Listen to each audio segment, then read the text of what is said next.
आप सभी को कृष्ण जन्माष्टमी की ढेर सारी शुभकामनाएं।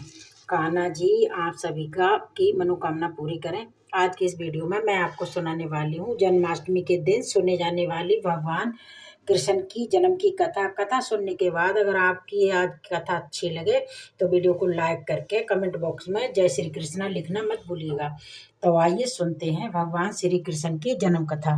पौराणिक कथा के अनुसार द्वापर युग में जब धरती पर राक्षसों का अत्याचार बढ़ने लगा तब धरती माता गाय का रूप धारण कर अपनी कथा सुनाने के लिए तथा अपने उद्धार के लिए ब्रह्मा जी के पास गई। तब ब्रह्मा जी के कहने पर सभी देवताओं धरती माता ने मिलकर भगवान विष्णु का ध्यान किया। उस समय भगवान विष्णु अनंत शैया पर शयन कर रहे थे। ध्यान किए जाने पर भगवान की निद्रा भंग हो गई। तब भगवान ने ब्रह्मा जी को और सभी देवताओं को देख के उनसे उनका ध्यान करने का कारण पूछा। तब धरती माता कहने लगी, हे प्रभु, मैं पाप के बोझ से दबी जा रही हूँ, मेरा उद्धार कीजिए। ऐसा सुन के भगवान विष्णु कहने लगी, मैं ब्रजमंडल में वासुदेव की पत्नी देवकी के गर्भ से जन्म लूंगा। तुम सब देवतागण गज भूमि में जाके यादव वंश में जाके अपना शरीर धारण करो। ऐसा कह के भगवान विष्णु अंतर ध्यान हो गए।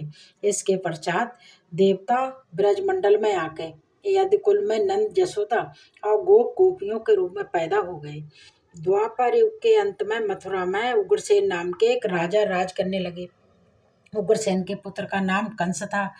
कंस ने उग्रसेन को बलपूर्वक सिंहासन से उतार के कारागार में डलवा दिया और स्वयं राजा बन बैठा। कंस की बहन का नाम देवकी था, जिसे कंस बहुत प्यार करता था। जब कंस ने अपनी बहन देवकी का विवाह किया तो उसे विदा कराने के लिए वो स्वयं उसका रथ चला के लेके आगे चलने लगा। अभी कंस रथ लेके आगे बढ़ा ही था, तब जोर से आकाशवाणी हुई, हे कंस, जिस बहन को तू इतने प्रेम से विदा कराने के लिए जा रहा है उसी बहन के गर्भ से 8वीं संतान जन्म लेगी और वही तेरी मृत्यु का कारण बनेगी। आकाशवाणी सुन के कंस के क्रोध का ठिकाना न रहा। उसने सोचा कि न देवकी होगी और न उसका कोई पुत्र होगा। ऐसा सोच के वो देवकी को मारने के लिए तैयार हो गया। तब वासुदेव जी ने कंस को समझाया कि तुम्हें देवकी से डरने की कोई भी जरूरत नहीं है। मैं खुद तुम्हें देवकी की 8वीं संतान सौंप दूंगा और उसके बाद तुम्हें जो समझ में आए तुम वैसा करना। कंस ने वासुदेव जी की बात मान ली और फिर वासुदेव और देवकी को कारागार में बंद करवा दिया। तभी नारद जी वहां आ पहुंचे और कंस से कहने लगे, ये कैसा पता चलेगा कि 8वां गर्भ कौन सा होगा? गिनती प्रथम से या अंतिम गर्भ से शुरू होगी। इस तरह कंस ने नारद मुनि से परामर्श कर देवकी के गर्भ से उत्पन्न होने वाले समस्त बालकों को मारने का निश्चय कर लिया। भगवान विष्णु की ही लीला थी, उन्होंने कंस के पास नारद जी को भेजा था। इस प्रकार एक एक करके कंस ने देवकी की 7 संतानों को निर्दयतापूर्वक मार डाला। भाद्रपद की कृष्ण अष्टमी को रोहिणी नक्षत्र में भगवान कृष्ण का जन्म हुआ। उनके जन्म लेते ही जेल की कोठरी में चारों तरफ प्रकाश फैल गया। वासुदेव देवकी के सामने शंख चक्र गदा और पद्मधारी चित्रभुज से अपना रूप प्रकट कर भगवान विष्णु कहने लगे, अब मैं बालक का रूप धारण करता हूँ।